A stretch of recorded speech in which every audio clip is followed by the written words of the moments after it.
Una de las primeras cosas que nos ha enseñado nuestro pastor es que antes de presentar un texto bíblico es necesario que lo ubiquemos en su contexto. Y esta mañana quiero mencionar solamente 3 momentos del contexto de nuestro texto. El contexto de nuestro texto es abundante, hermanos, por eso es que he decidido solo mencionar 3 momentos. El primer momento, hermanos, tiene que ver con el milagro de los panes y los peces. Es un texto que el pastor ya ha presentado, ya lo ha predicado las anteriores semanas y está relacionado con los versículos 30 al 44 del mismo capítulo 6 que estamos presentando. Y claro, este evento, el de los panes y los peces, es el contexto más inmediato, porque nuestro texto es una continuación lógica de ese evento.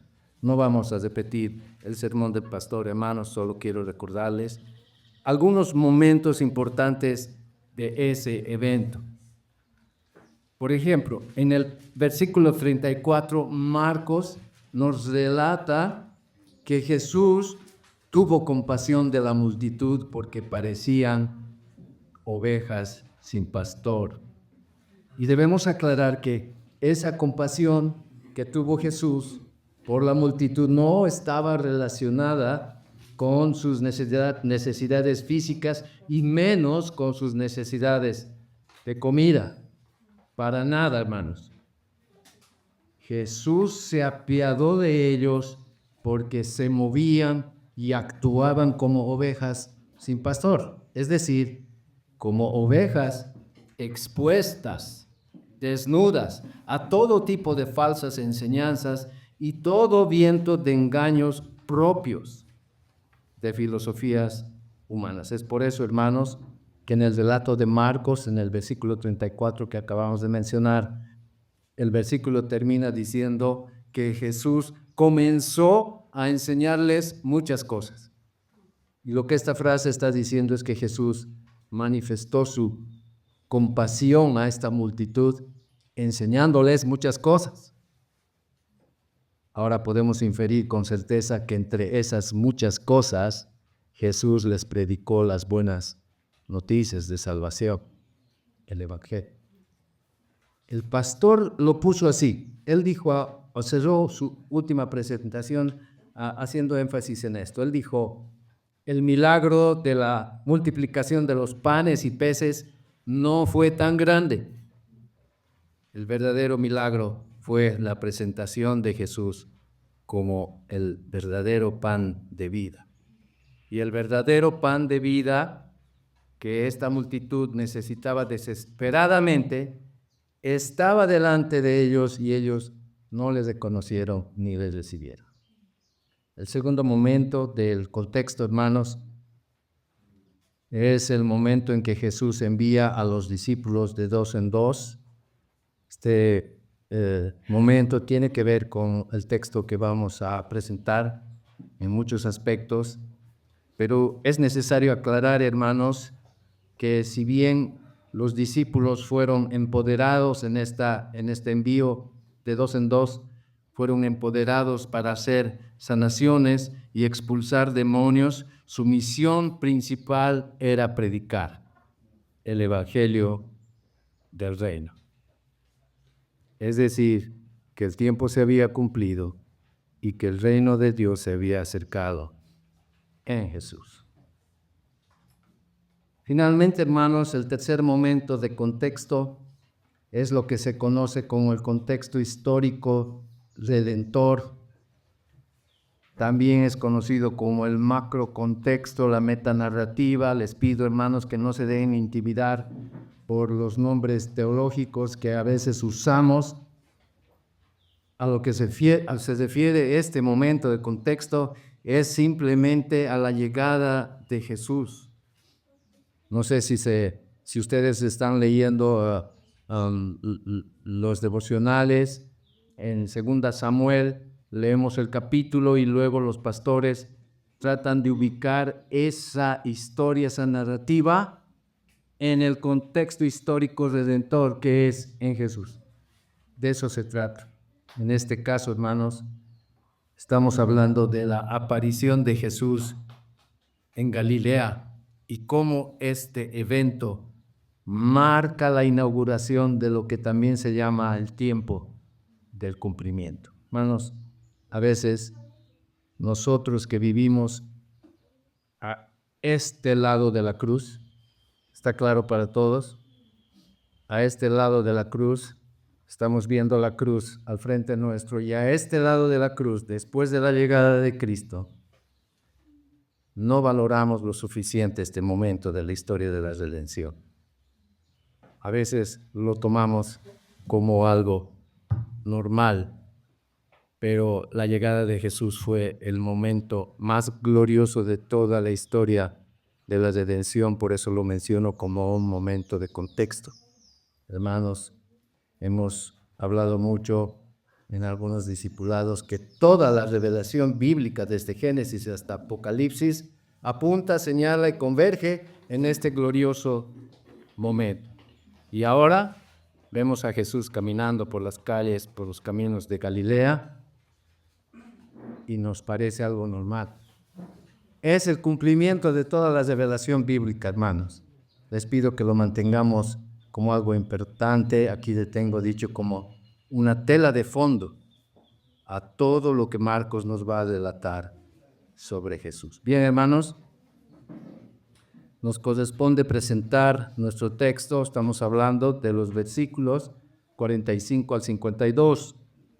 Quiero comenzar haciendo notar que lo primero que salta a la vista de nuestros primeros versículos, más específicamente del versículo 45, es una actitud de cierto apuro y urgencia en la manera como Jesús despacha a los discípulos en una barca al otro lado del mar de Galilea. El mismo versículo nos da algunas pautas de esta actitud de apuro por parte de Jesús. Lo vamos a leer en el versículo 45. Hermanos, dice así: enseguida hizo a sus discípulos entrar en la barca e ir delante de él a Betsaida, en la otra ribera, entre tanto que él despedía a la multitud. Hermanos, la frase enseguida es la pauta más obvia. Esta frase en sí misma denota inmediatez, urgencia y por supuesto también un cierto apuro. Luego tenemos la frase hizo a sus discípulos entrar en la barca. Esta es una frase, hermanos, que según algunos comentaristas nos muestra a Jesús asegurándose personalmente de que los discípulos entren en la barca. Nos muestra a Jesús como dirigiendo sus pasos para que no se desvíen a otro lado. Y finalmente, hermanos, está el hecho de que Jesús, según el versículo 45, tuvo que encargarse de despedir a la multitud. Jesús, hermanos, es el líder, es el maestro, él tiene tareas específicas, él está a cargo de las señales, de los milagros, de la enseñanza, de la predicación. Parecería que el encargarse de despedir a la multitud era tarea de los discípulos. Y sin embargo, ahora vemos a Jesús un tanto apurado, despidiendo a la multitud con tal que los discípulos entren en la barca rápidamente. Podemos inferir apropiadamente, hermanos, de lo que acabamos de leer en este versículo, que sí existe un apuro real en la actitud de Jesús, en la manera como él aleja a los discípulos de donde la multitud había sido alimentada. Ahora, la narrativa de Marcos, nuestro texto, hermanos, no nos da ninguna explicación respecto de la razón de ese apuro. Y entonces, con situaciones como esta, hermanos, ¿qué nos toca hacer? El pastor ya nos ha dado pautas. Y lo que nos toca hacer, hermanos, es buscar en los textos paralelos de los evangelios sinópticos, buscar respuestas ahí. Recuerden que el pastor nos enseñó sobre los textos paralelos que los evangelios son como una orquesta de 4 instrumentos. Cada instrumento toca melodías individualmente maravillosas. Cada instrumento toca individualmente melodías. Pero los 4 evangelios tocan lo que se llama una sinfonía. Los 4 evangelios son una unidad de revelación, hermanos. Entonces, vamos en busca de los textos paralelos. Buscamos en Mateo y no encontramos nada. Buscamos en Lucas y tampoco. Pero sí encontramos una referencia suficiente en el Evangelio según Juan. Está en el capítulo 6, versículos 13 al 15. Recuerden que estamos tratando de encontrar el motivo, la razón de ese apuro por parte de Jesús. Dice así el capítulo 6, 13 al 15, hermanos, del Evangelio de Juan. Dice así, ¿sí están todos? Dice: recogieron pues y llenaron 12 cestas de pedazos, que de los 5 panes de cebada sobraron a los que habían comido. Aquellos hombres entonces, viendo la señal que Jesús había hecho, dijeron: este verdaderamente es el profeta que había de venir al mundo. Versículo 15. Es aquí donde vamos a encontrar esa respuesta, hermanos. Les pido que pongan atención. Dice: pero entendiendo Jesús que iban a venir para apoderarse de él y hacerle rey, volvió a retirarse al monte él solo. Está ahí la explicación que estamos buscando, hermanos. Estos hombres y mujeres, recuerden que podían haber llegado a ser 15,000 y hasta 20,000 personas. Esta multitud intentaba tentar el ego de Jesús, reconociéndole como el profeta que había sido anunciado por Moisés. Pero Jesús, según el versículo que acabamos de leer, versículo 15, percibió que la verdadera intención de esta multitud era llevarle por la fuerza para hacerle rey. ¿Cómo percibió Jesús eso? En virtud de sus atributos divinos. Jesús percibió en sus atributos divinos que la verdadera intención de esta multitud era llevarle por la fuerza para hacerle rey. Nuestro querido teólogo fallecido, R.C. Sproul, si muchos no lo conocen, les recomiendo que lo busquen. Dice nuestro querido teólogo R.C. Sproul, refiriéndose a esta intención de la multitud. ¿Cuál intención, hermanos? La de hacerles rey por la fuerza. Él dijo: Jesús percibió el grave peligro de que sus discípulos podían contagiarse de esa euforia y hacerles rey. Y lo que está diciendo Sproul es que Jesús captó que los discípulos estaban a punto de sucumbir ante la tentación de hacer rey a Jesús. De la misma manera que Jesús percibió las intenciones de la multitud, hermanos, Jesús percibió el gran peligro que corría los corazones de los discípulos. Es por eso, hermanos, que Jesús prácticamente obliga a los discípulos a entrar en la barca con apuro. Hermanos, corresponde recordar en este momento que Jesús, en esta su primera venida, no vino a este mundo para ser proclamado como rey, y menos para ser proclamado como rey por una multitud de pecadores. Jesús vino a este mundo en su primera venida, hermanos, con una misión particular y específica. Él vino a restaurar lo que se había perdido. Él vino a deshacer las obras de Satanás. Él vino para reconciliarnos con el Padre. Podemos seguir añadiendo cosas bíblicas, pero todo esto se puede resumir con esta frase: Jesús vino a vivir la vida de perfecta obediencia que nosotros no podemos vivir, y Él vino a morir la muerte que todos nosotros merecíamos y merecemos por nuestros pecados. Esta es la esencia del Evangelio, hermanos. Este es el corazón de la fe. Este es el mensaje que el Señor nos ha encomendado predicar día y noche, a tiempo y a destiempo. Y este mensaje tiene el siguiente sentido. Dios, el santo y justo creador, creó los cielos y la tierra, creó al hombre a su imagen y semejanza, y cuando Él se fijó en lo que había creado, Él dijo: todo esto es bueno en gran manera. Esa frase debería resumir las grandes y gloriosas obras que hizo Dios en su creación. Pero el hombre, consciente y voluntariamente, hermanos, resalto, consciente y voluntariamente decidió. El hombre decidió consciente y voluntariamente. El pecado de Adán no fue un lapsus, no fue un momento difícil de ese día.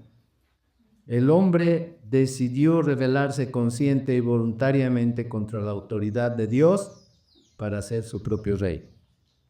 Y todo se tornó malo en gran manera. Toda la humanidad quedó destituida de la presencia de Dios, sin defensa, sin excusa, sin esperanza. Pero Dios se introdujo en la historia humana para enderezar lo que el hombre había torcido irremediablemente. Enviando a su Hijo unigénito, redimió un pueblo particular en la cruz, para que todo aquel que en Él cree no se pierda, mas tenga vida eterna. Hay algo más, hermanos, que conviene rescatar sobre el Evangelio, y es que lo primero que hizo Jesús al iniciar su ministerio fue predicar el Evangelio del reino, las buenas noticias del reino. Lo vamos a leer, hermanos, en Marcos, primer capítulo, 14 al 15. Dice así: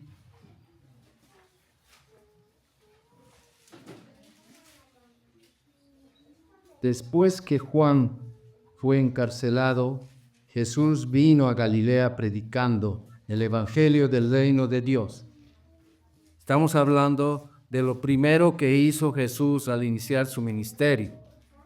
Marcos supuestamente es el primero de los evangelios y nos dice aquí que lo primero que hizo Jesús al empezar su ministerio fue predicar el Evangelio del reino de Dios, diciendo: el tiempo se ha cumplido y el reino de Dios se ha acercado, arrepentíos y creed en el Evangelio.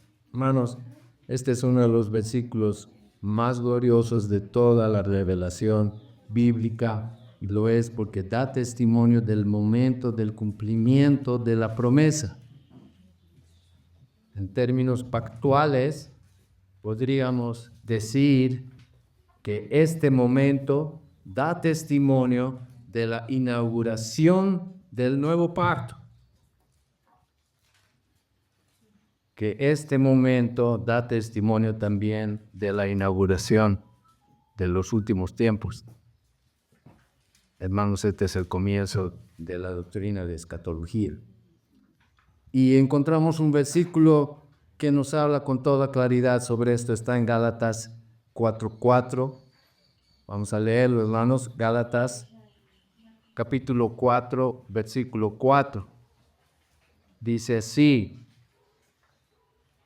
pero cuando vino el cumplimiento del tiempo, Dios envió a su Hijo, nacido de mujer y nacido bajo la ley, para que redimiese a los que estaban bajo la ley, a fin de que recibiésemos la adopción de hijos.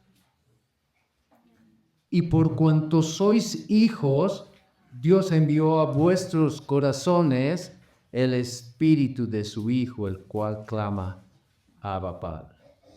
Así que ya no eres esclavo, sino hijo. y si hijo, también heredero de Dios por medio de Jesucristo. Nuestra confesión de fe no queda al margen de este momento, hermanos. En el capítulo 7, párrafo 3, también se refiere con toda claridad sobre este momento. Es algo que hemos visto en el discipulado sobre teología de pactos muchas veces, y dice así, que la redención gratuita por fe en Cristo Jesús fue revelado primero a Adán en la simiente de la mujer. Estamos hablando de Génesis 3:15.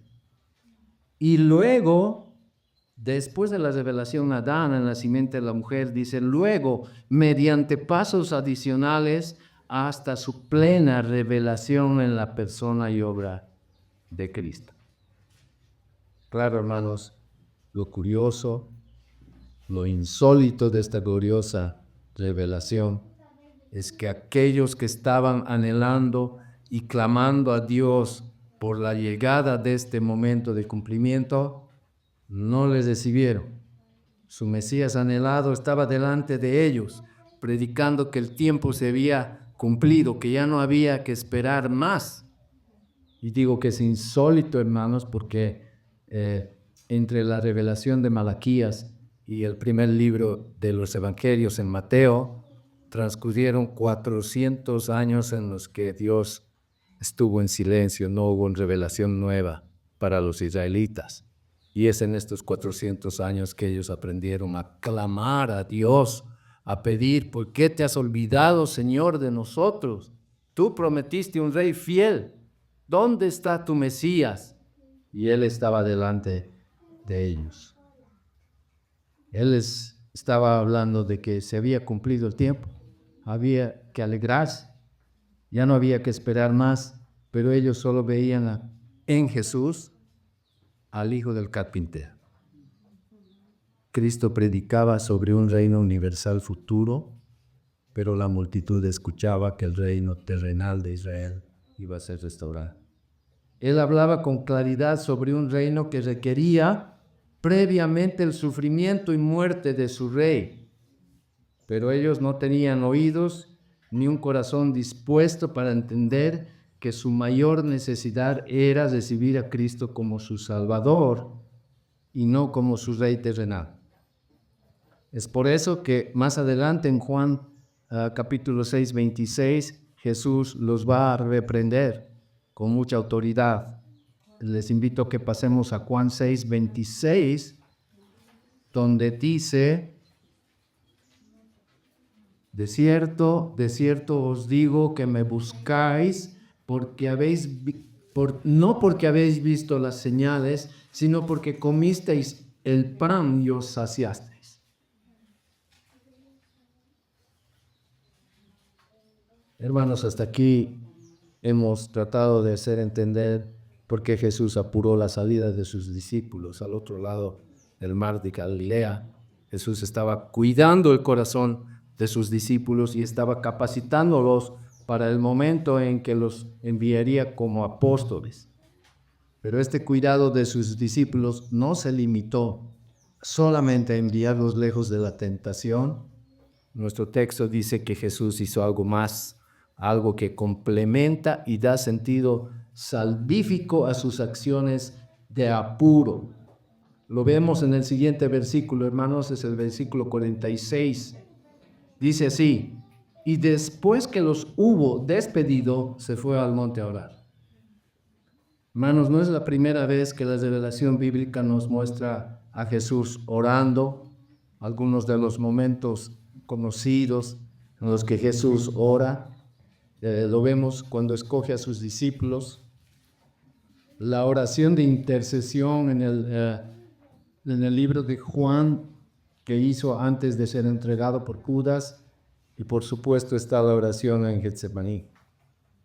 A donde quiero ligar, hermanos, es que no solo quiso Jesús resguardar el corazón de sus discípulos, no solo los está capacitando para cuando sean apóstoles, sino que Jesús también está cuidando en oración que nada ni nadie pueda frustrar la misión que el Padre le había encomendado. Podemos decir, hermanos, que Jesús, además de cuidar el corazón de los futuros apóstoles y además de interceder por ellos, él también experimentó la necesidad de clamar al Padre por dirección y fortaleza en oración. Hermanos, las primeras veces que leí este pasaje me preguntaba, ¿por qué Jesús, siendo Dios, tenía que ir al Padre en oración?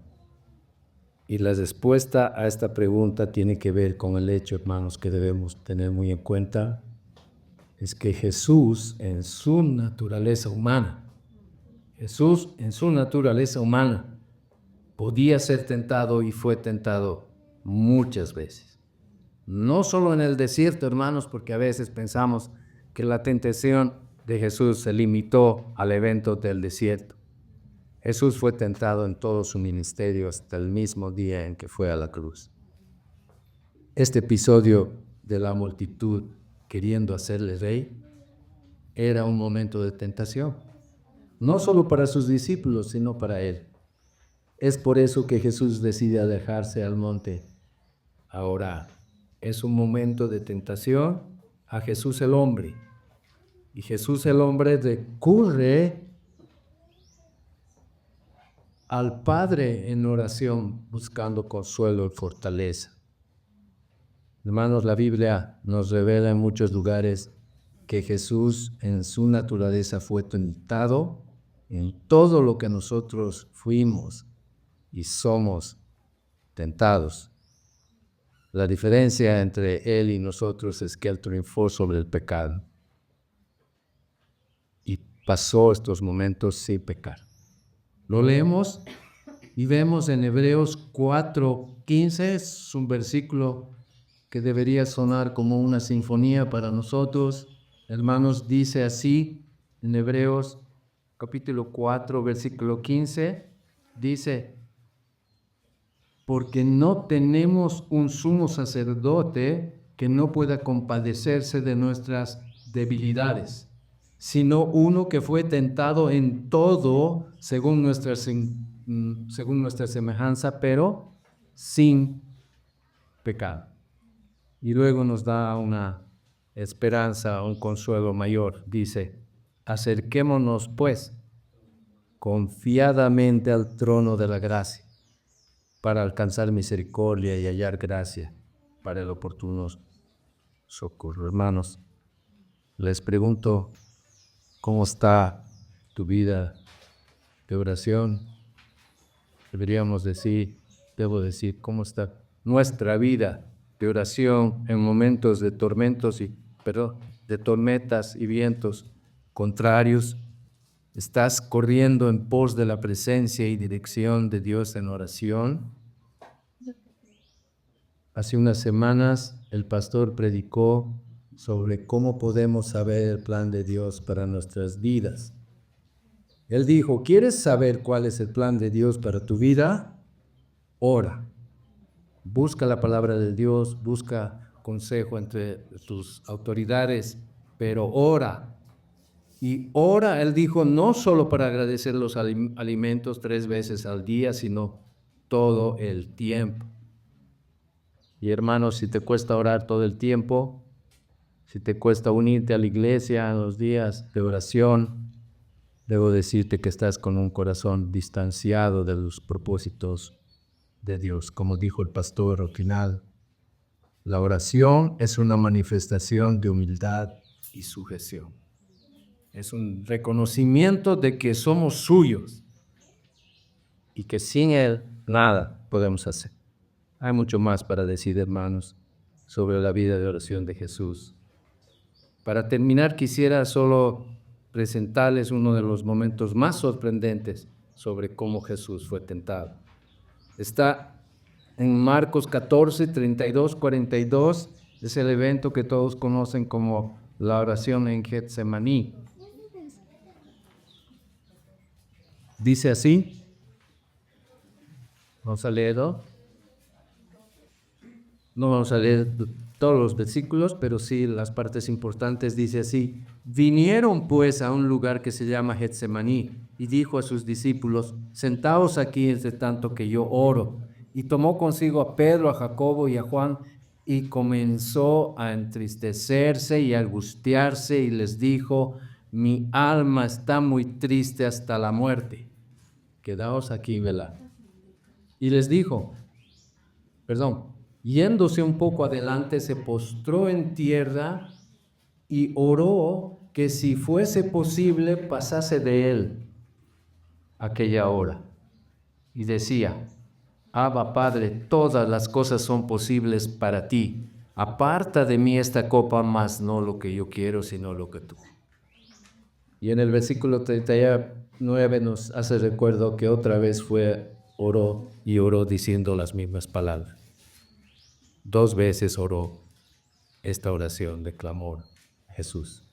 Y este es un relato, hermanos, que nos muestra un momento épico de nuestro Señor, nuestro amado Salvador, siendo tentado al punto que exclamó: mi alma está muy triste hasta la muerte. Bien, hermanos, siguiendo la lectura de nuestro texto, vamos a leer el versículo 47, 48.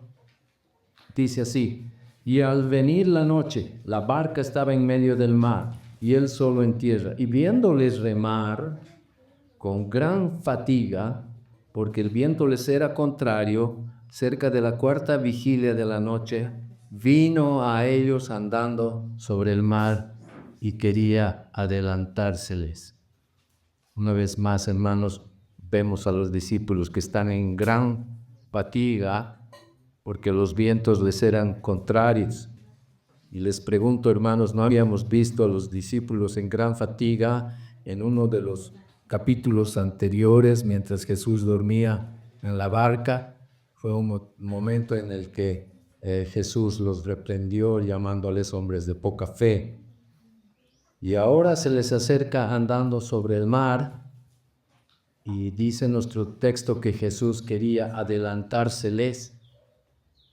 Un comentarista nos aclara que Jesús no está queriendo demostrar que Él es más rápido o más veloz que ellos para llegar al otro lado del mar, sino que esta actitud de Jesús es más bien una especie de mensaje de aliento.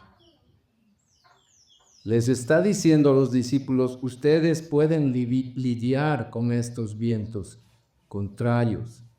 Ustedes ya han sido enviados de 2 en 2, han sido empoderados inclusive para echar fuera demonios, para sanar enfermos. Y les pregunto, hermanos, ¿cuál fue la reacción de los discípulos a este intento de Jesús de animarlos a esforzarse y ser valientes? Lo dice en los versículos 49, 50. Dice: viéndole ellos andar sobre el mar, pensaron que era un fantasma y gritaron. Porque todos le veían y se turbaron, pero enseguida habló con ellos y les dijo: tened ánimo, yo soy, no temáis.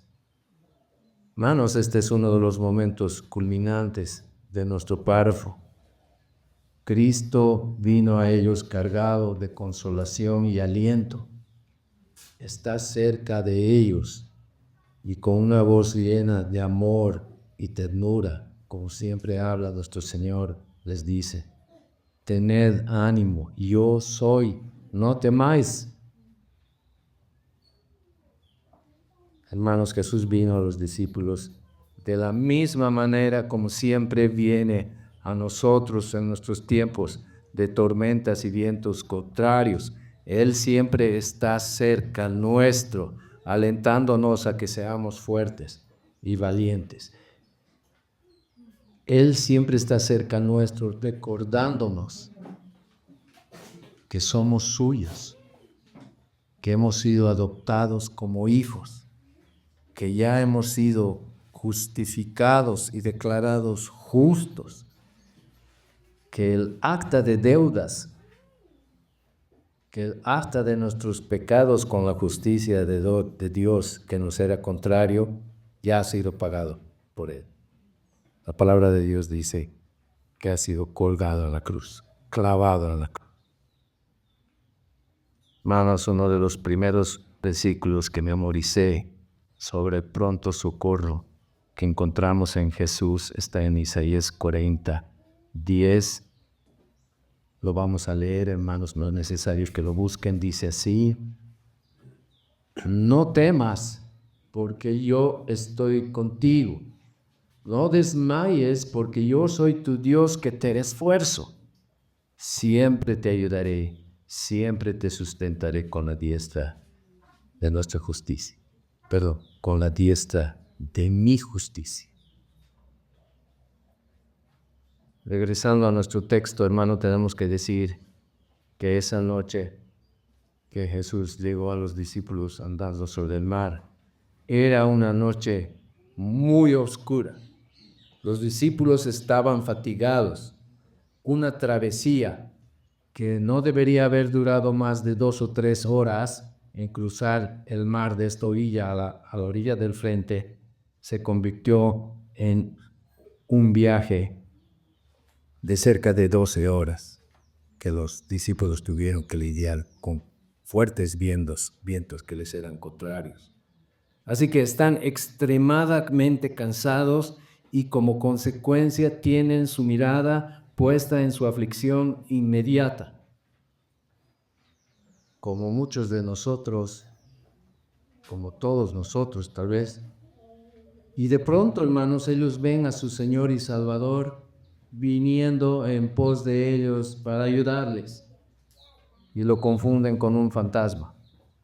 Ahora ya no están solo afligidos por los vientos contrarios, sino tienen delante de ellos a alguien que ellos consideran un ser temerario, un fantasma. Y hermanos, la aflicción y turbación de los discípulos era tan grande que él tuvo que consolarlos recordándoles que él no era un fantasma, sino más bien que era el gran yo soy. El eterno, inmutable, autoexistente, infinito y glorioso Dios de Israel y de todo el universo. Hermanos, no es difícil entender que los discípulos, conociendo esta frase, yo soy, porque todos los judíos conocían quién era el gran yo soy, refiriéndose al momento en que Moisés liberó a los israelitas. Y decían, no es fácil, no es difícil entender que ellos, a pesar de que Jesús les dijo, yo soy, está aquí, continuaban en fatiga y aflicción. No es difícil de entender, hermanos, porque como muchos de nosotros, todos nosotros, en momentos de aflicción, quitamos nuestros ojos de la persona y obra de nuestro Señor Jesús, quitamos nuestras miradas de las promesas cumplidas de nuestro Salvador y caemos presos del temor. Y como los discípulos en la barca, podemos llegar a confundir el pronto socorro que viene de parte de Dios. Podemos llegar a confundir con pruebas adicionales inexistentes. Hermanos, si estás pasando momentos de aflicción y prueba, recuerda que Cristo no nos ha prometido una vida cristiana sin aflicciones y sin pruebas, pero sí nos ha prometido que Él nos acompañará en estas pruebas y nos dará la fuerza para soportarlas. 1 Corintios 10:13 habla sobre esto. Y dice así, 1 Corintios 10:13, hermanos, dice: no os ha sobrevenido ninguna tentación que no sea humana, pero fiel es Dios, que no os dejará ser tentados más de lo que podéis resistir, sino que dará también juntamente con la tentación la salida, para que podáis soportar. Finalmente, hermanos, tenemos los versículos 51 y 52, que dice así. Los versículos 51 y 52 de nuestro texto dice: y subió a ellos en la barca y se calmó el viento, y ellos se asombraron en gran manera y se maravillaban, porque aún no habían entendido lo de los panes, por cuanto estaban endurecidos sus corazones.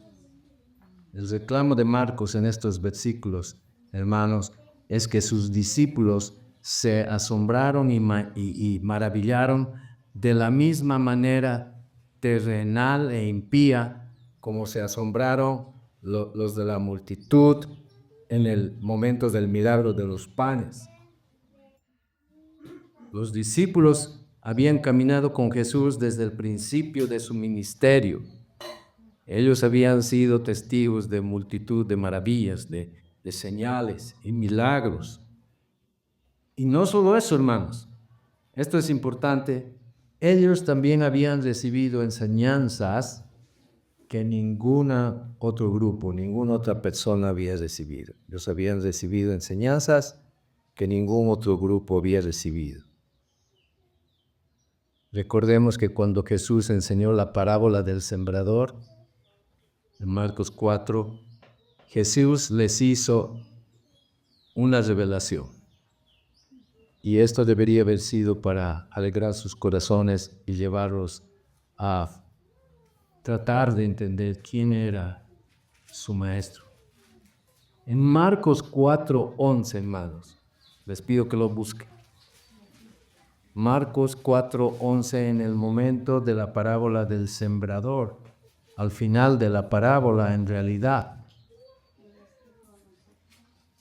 él dijo: a vosotros os es dado saber el misterio del reino de Dios, mas a los que están fuera, por parábolas todas las cosas. Ustedes, los discípulos, tienen el privilegio de conocer los misterios del reino de Dios. Se los reveló. Por tanto, hermanos, lo que Marcos quiere resaltar es que a la luz de toda la revelación que recibieron, no correspondía a los discípulos asombrarse y maravillarse como la multitud se había asombrado y maravillado con el milagro de los panes y peces. Y la explicación que nos da Marcos sobre esta actitud es que los discípulos se asombraron y maravillaron como la multitud porque su corazón estaba aún endurecido.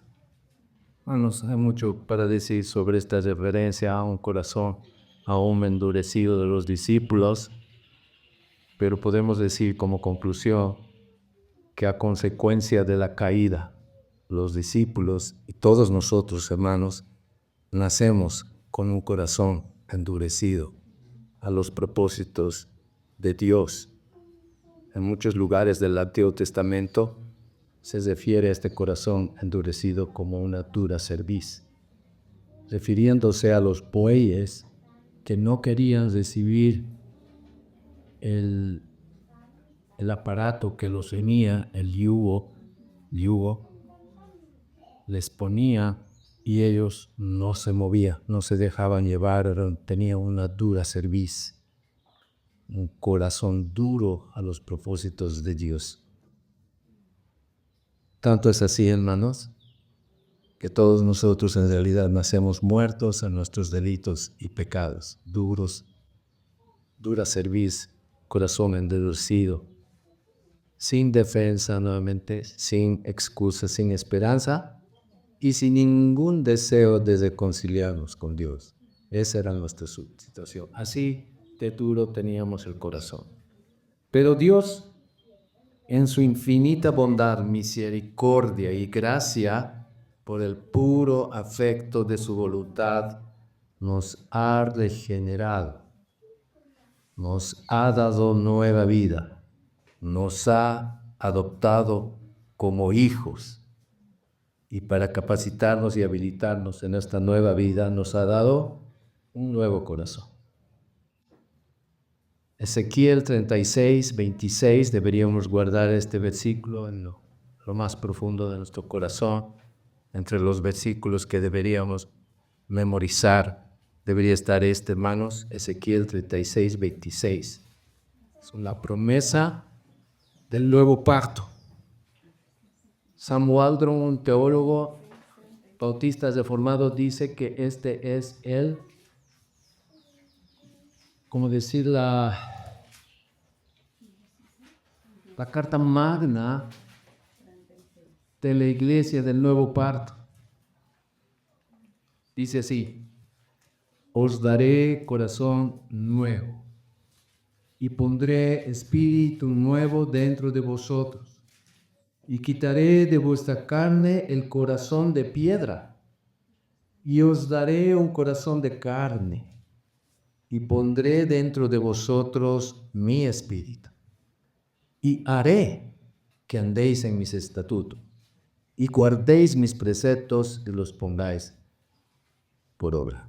Hermanos, hemos visto cómo Jesús actúa diligentemente ante los peligros que podían afectar a los suyos, a los discípulos. Hemos visto cómo Jesús intercede en oración por el corazón de su pueblo, de los suyos, y también cómo Jesús intercede en oración por la misión redentiva que le había dado el Padre.